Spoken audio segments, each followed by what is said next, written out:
विशिष्ट अतिथिज्यू, अतिथिगणहरू, निष्पक्ष निर्णायक मण्डल, प्रतिस्पर्धा साथीहरू तथा यहाँ उपस्थित सम्पूर्णमा म एसए हातेमालो साकोसको बाल बचतकर्ता एलिजा नेउपानेको तर्फबाट स्वीकार्नुहोस् ज्ञान अभिवादन। आज मिति 2083 साल जेठ 2 गते भइरहेको एसए हातेमालो साकोसको 20औं वार्षिक उत्सवको अवसरमा आयोजित वक्तृत्व कला प्रतियोगितामा सहभागी हुन पाउँदा आफूले आफूलाई निकै भाग्यशाली ठानेकी छु र आयोजकप्रति पनि निकै नै आभारी छु। बगेर खोला फर्किँदैन, समयले कहिले पर्खिँदैन भने जस्तै अब ढिला नगरिकन म आफ्नो कुरा यहाँहरू सामु राख्ने अनुमति चाहन्छु। सर्वप्रथम असल अभ्यास भनेको के हो? असल अभ्यास भनेको कुनै पनि पक्षमा उत्कृष्ट नतिजा निकाल्नको लागि गरिने निरन्तर प्रयासमा सबैभन्दा प्रभावकारी, सुरक्षित र सफल अभ्यासलाई बुझिन्छ। अब कुरा गरौँ जीवनको असल अभ्यासको बारेमा।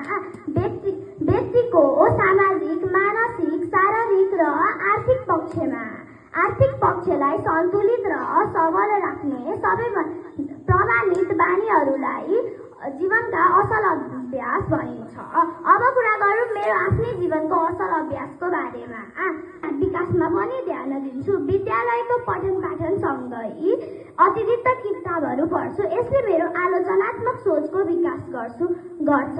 म दैनिक बिहान थोरै समय भए नि प्राणायाम गर्छु।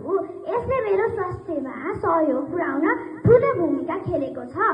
हार्वर्ड युनिभर्सिटीको हार्वर्ड हेल्थको एक अध्ययन अनुसार दैनिक रूपमा व्यायाम गर्ने कुलतमा नफस्ने महिलाको 14 वर्षीय र पुरुषको 12 वर्षीय आयु लामो हुने प्रमाणित भएको थियो। म स्वास्थ्यकर खानामा बढी महत्त्व दिन्छु। यस्ता असल अभ्यास मैले मात्रै होइन, तपाईहरूले पनि आफ्नो जीवनमा अपनाउनु आवश्यक छ। अब कुरा गरौँ मेरो जीवनको अर्को असल अभ्यासको बारेमा।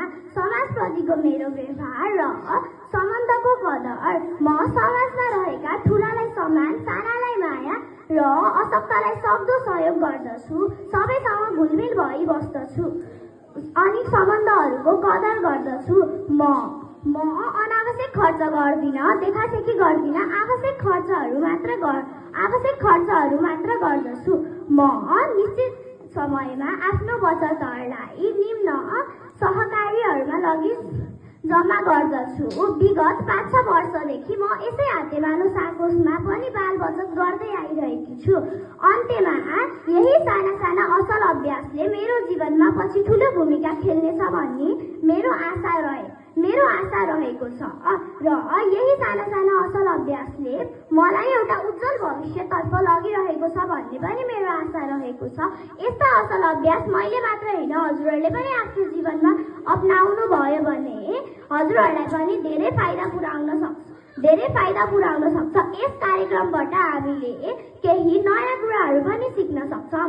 म यहाँबाट केही नयाँ कुराहरू सिकेर जान आतुर छु।